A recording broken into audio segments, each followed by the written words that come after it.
할렐루야. 사무엘하 11장 말씀 함께 나누겠습니다. 사무엘하 11장은 이제 우리가 많이 알고 있는 유명한 말씀인데, 이 다윗이 우리아의 아내 바세바를 취하게 되는 그런 장면이 나옵니다. 인간들은 죄를 밥 먹듯이 하니까 원래 그런 줄 알고 죄 짓는 것이 별거 아닌 것처럼 생각하죠. 그러니까 다윗이 이 범죄함으로 인해서 하나님 앞에 책망받고 그 하나님 앞에 회개하게 되는 장면이 나옵니다. 그러니까 죄를 많이 짓고 회개를 많이 하십시오, 그런 뜻이 아니고, 우리가 회개할 수 있는 것은 우리 죄를 볼 수 있는 것이 은혜다라는 거죠. 근데 죄를 못 보는 사람들이 있어요. 지금 다윗도 눈이 가려져서 지금 상황에서 보지 못하죠.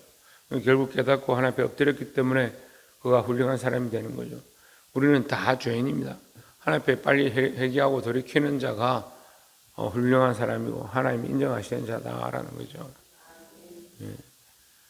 그래서 이 기준에 대한 말씀을 오늘 함께 나누기 원하는데, 11장 4절에 보면 3절에 다윗이 사람을 보내 그 여인을 알아보게 하였더니 그가 알아되 그는 엘리암의 딸이요 햇사람 우리아의 아내 바세바가 아니니까 하니 했습니다. 다윗이 전쟁에 나가지 않고 쉬고 있었는데 창문 밖으로 보니까 여인이 목욕을 하고 있는데 너무 이뻐 보이는 겁니다. 그러니까 사람들이 보내가지고 저 사람이 누구냐, 왕이니까 아무나 자기 아내를 삼을 수 있죠. 그래서 가서 얘기를 했는데 불러와 보니까 이게 사람이 있는, 그러니까 남편이 있는 여인이다, 우리아의 아내 바세바다. 그럼 이제 마음을 정리를 하고 생각을 정리해야 되는데, 사람이 욕심이 잉태한 적, 욕심은 잉태를 합니다. 죄를 낳죠. 그러면 우리가 뭘 품지 말아야 되는 거예요? 욕심을 품지 말아야죠. 근데 인간의 욕심을 품으면 잘 안 고쳐지죠. 뭘 가지고 싶으면 가져야 되고, 뭘 보고 싶으면 봐야 되고, 뭘 먹고 싶으면 먹어야 되는 인간의 욕망들이 죄로 자꾸 끌고 가는 거예요. 근데 믿음의 사람들은 결단력이 있어야 되는데, 결단력이란 뭐냐면요, 잘라내는 거죠. 잘라내는 거예요. 사도 바울이 성찬에 대해서 책망을 하죠.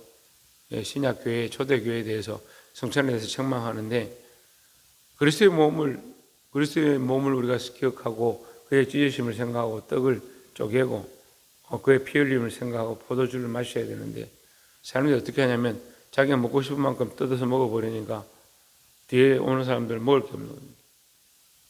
그리스도의 찢으심을 기억하고 내가 이것을 떼야 되는데, 그것보다 뭐가 앞서냐? 먹고 싶은 게 앞서는 거죠. 자기 욕구가 앞서, 자기 생각이 앞서는 거예요. 그런 생각 안 하는 거예요.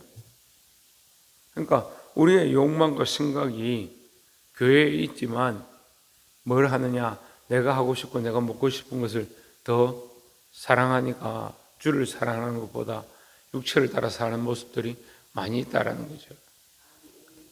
보게 되길 소망합니다. 4절에 다윗이 전령을 보내어 그 여자를 자기에게로 데려오게 하고 그 여자가 그 부정함을 깨끗하게 하였으므로 더불어 동침하며 그 여자가 자기 집으로 돌아가니라 했습니다. 다윗이 이 문제에 대해서 저는 이 말씀을 묵상해 보니까 죄를 한 번 짓는 게 아닙니다. 계속 짓는 겁니다. 엄란함을 품었죠. 할 수 없다는 걸 알고 있으면서 계획적으로 여인을 데려오죠. 데려온 거 끝난 게 아닙니다. 그 여자를 정결하게 한 뒤에, 부정함을 깨끗하게 한 뒤에, 이게 무슨 말이에요? 부정함을 깨끗하게 했다. 율법을 나름대로 지키는 거예요. 나름대로 율법을 따라서 경수가 나서 그걸 끝날 때까지 기다렸든지, 아니면 하나님 앞에 제물을 드리고 나서 같이 동침을 했든지, 나름대로 자기가 가지고 있는 율례의 법을 따라서 행하는 겁니다. 교회도 나름대로 자기 신앙을 가지고 사는 사람들이 많습니다. 자기 법칙과 자기 기준을 가지고 있는 거예요. 그러면 그 기준이 하나님 보시기에 선하냐, 이걸 봐야 되는데, 제가 많은 사람들 만나보니까요, 참 신앙생활 오래 하고 잘했다는 사람들이 기준을, 무슨 기준을 가지고 있냐? 자기 기준을 가지고 있냐. 그래서 이럴 때 기도하고 이렇게 하고 이만큼 하고 이런 절기를 따라서 헌금을 이만큼 드리면 되고, 자기 기준을 잘 가지고 있는 거예요. 기준이 없는 것보다는 낫겠죠. 근데 왜 자기 기준을 가지고 있냐? 그 다윗이 나름대로 믿음의 기준을 가지고 하는데 이미 목적이 뭡니까? 죄를 위한 것이고 자기 육체를 따라 욕구가 올라온 이 욕망을 제어하지 못하는 거죠. 그래서 가인이 아벨을 죽인 사건에 대해서 우리가 잘 기억해야 되는데 거기 몇 가지 오류가 있습니다. 사람들이 잘못 알고 있는 오류가 있습니다. 아벨이 드린 제사를 왜 하나님 받으셨냐? 명확하게 성경에 답하고 있습니다. 믿음으로 드렸기 때문이다 라고 하고 있습니다. 그럼 우리는 예배 드릴 때 여러분 믿음으로 드립니까? 행위로 드립니까? 그거 생각해야 되죠. 우리는 행위로 드리는 걸 굉장히 중요하게 생각합니다. 그래서 뭘 한다 하면 어떤 행위를 할 거냐, 어떻게 옷을 입을 거냐, 얼만큼 드릴 거냐, 어떤 식으로 할 거냐, 그걸 항상 중요하게 생각해요. 나는 믿음이다 말씀하시죠. 믿음에 실패한 가인의 행위를 하나님께서 책망하시는데 그가 분노를 하니까 하나님께서 뭐라 합니까? 네 죄가 네 문 앞에 엎드린다. 그리고 죄가 너를 점령하려고 너희 집에 들어올 준비를 하고 있다. 근데 뭐라고 합니까? 너는 죄를 다스려라. 죄를 다스리라는 거예요. 다스릴 권한이 누구에게 있냐? 우리에게 있는 겁니다. 우리가 말씀을 따라서 우리 자신을 다스리면 되는데 누구를 다스리냐? 죄를 다스린다는 것은 곧 나를 다스리는 거예요. 내가 그 죄에 감염되지 않도록, 전염되지 않도록, 죄에 중독되지 않도록, 죄에 넘어가지 않도록 내가 다스려야 되는데 왜 자꾸 넘어가느냐? 자기의 기준을 가지고 있는 거예요. 그래서 자기 나름대로 정결하게 하고 자기 나름대로 신앙적으로 했기 때문에 괜찮다. 괜찮기는 뭐가 괜찮아요? 이게 죄송한 얘기인데요. 교회는 여자들이 많으니까 남자들이 잘하면요. 한번 생각해 봐야 돼요. 남자들이 아내한테 잘한다. 좀 뭔가 찔리는 게 있으면 그렇게 해요. 우스운 얘기인데 왜 그렇게 하냐? 죄를 덮으려고 그렇게 하는 거예요. 다윗도 잘하죠. 나름대로 하죠. 왜 그렇게 합니까? 자기 방식에 잘하려고 표시내지 않으려고 남들이 보기는 어때요? 다른 여자를 데려왔지만 정결하게 하고 부정한 것들 제하고 깨끗하게 하고 난 뒤에 데려오자마자 막 동침하고 막 이렇게 하면 사람들이 야 다윗이 너무 육체를 밝히는 거 아니냐 뭐 이렇게 볼 수 있는데 지금 할 걸 다 하고 모르는 사람들 볼 때는 그냥 아름다운 여인을 한 명 데려와서 아내를 삼았구나 이렇게 착각할 만큼 그런 일들을 하는 거예요. 결국 뭡니까? 포장을 하는 거죠. 포장을. 인간들 그래서 죄를 잘 포장하는 겁니다. 보게 되길 소망합니다. 그리고 제가 그만큼 간사한 거예요. 그런데 그 간사함을 잘 따라서 인간들도 아주 간사합니다. 그래서 따라합시다. 죄는 죄를 낳고 죄는 죄를 낳습니다. 저는 이걸 중학교 때 깨달았어요. 그래서 지금까지 알고 있는데 죄를 지으면요. 그 다음에 또 어떻게 합니까? 나는 그렇게 하려고 한 게 아니다. 나는 안 했다. 저 사람이 이렇게 하라 했다. 지금 누가 하는 말 같아요? 아담과 하와가 하는 말 같죠. 그 죄를 한 번 지은 게 아니고 계속해서 부정하고 거짓말하고 심지어 누구 앞에서? 하나님 앞에서. 하나님 앞에서. 그 목회해 보니까요. 그런 사람들 많아요. 집사님 이거 틀렸습니다. 이렇게 하면 안 됩니다. 마음을 좀 깨끗하게 하십시오. 저 그렇게 하려고 한 게 아니고요. 네? 그런 뜻이 아니고요. 제일 힘든 게 그거예요.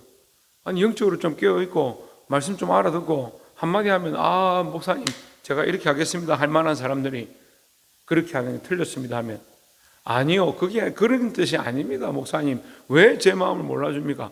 내가 네 마음을 왜 알아야 되는데? 하나님 마음 알기도 바쁜데 네? 하나님 뜻을 쫓아가기도 바쁜데 왜 내가 네 마음을 알아줘야 되는데?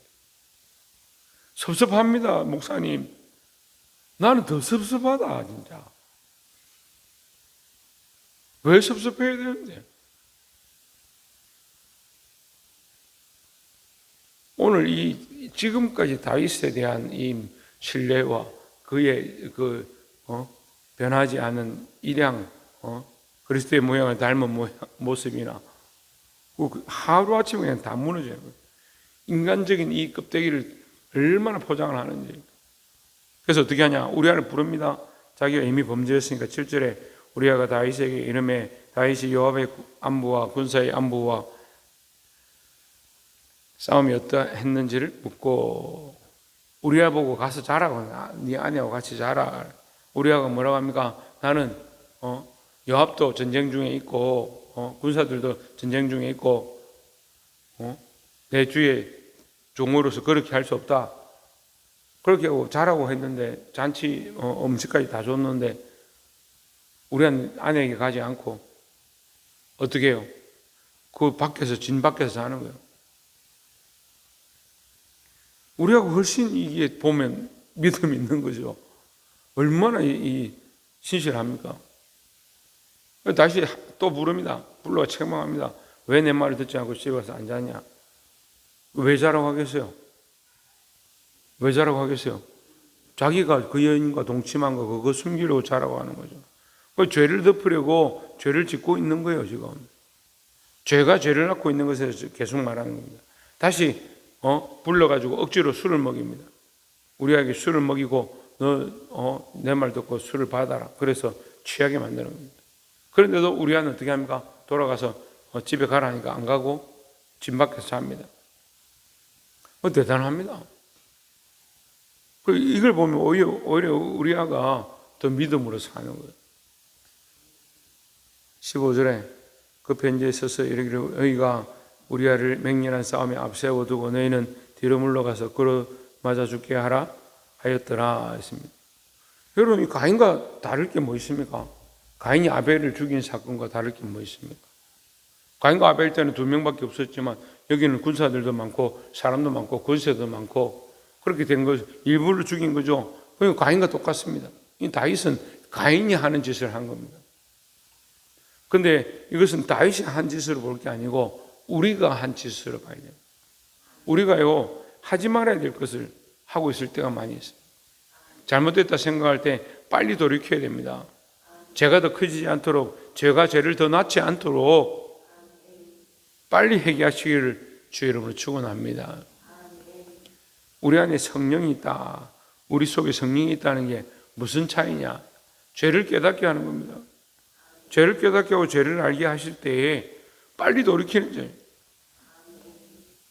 어떤 사람이 저보고 묻더라고요. 어떤 목사님 와가지고 목사님 어떻게 그렇게 말씀을 잘 전합니까? 저한테 묻는 거예요. 그래서 제가 가만히 생각해 봤죠. 제가 왜 말씀을 잘 전할까?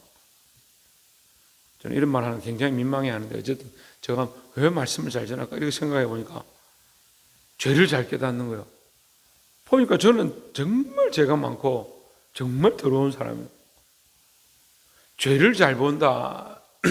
그럼 죄를 잘 보는 것과 말씀을 잘 전하는 게 어떤 관계가 있을까 보니까 제가 제 연약함을 보니까 저를 볼 수 있는 은혜를 주셔서 성령께서 저의 죄된 모습들을 보게 하시니까 말씀이 잘 깨달아지는 거죠.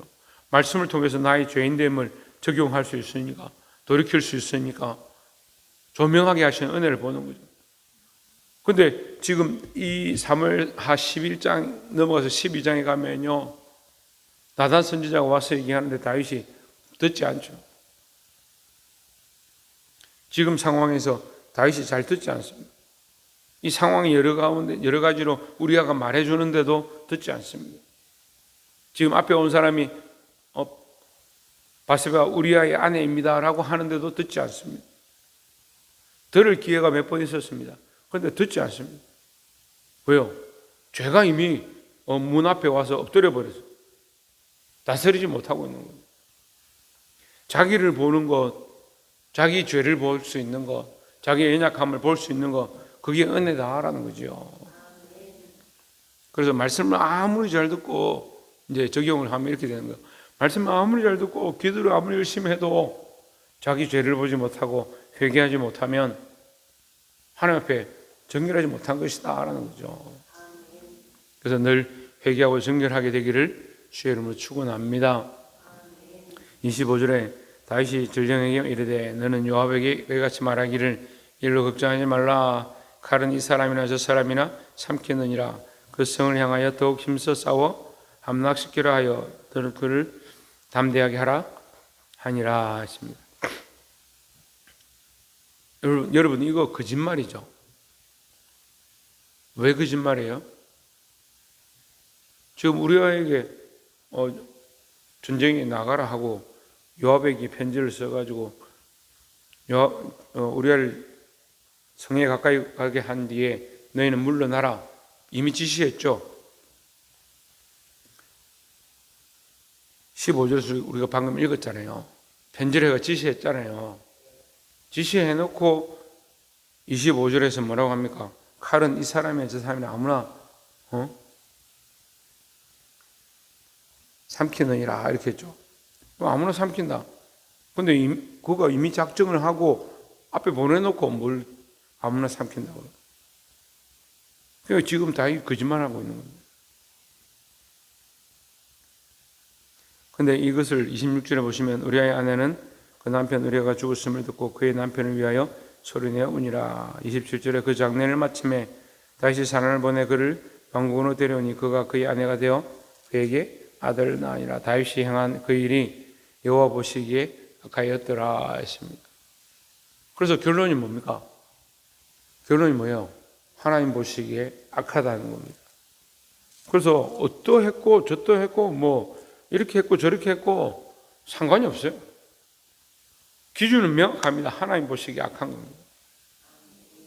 그래서 우리가 믿음을 가지고 하나님을 똑바로 믿고 있다면 하나님 보시기에 악한 일들을 끊어야 되는 거지, 사람이 보기에 선한 대로 행하면 되고 내가 보기에 정결하게 하면 되고 내 나름대로 열심히 하면 되고 천만의 말씀입니다.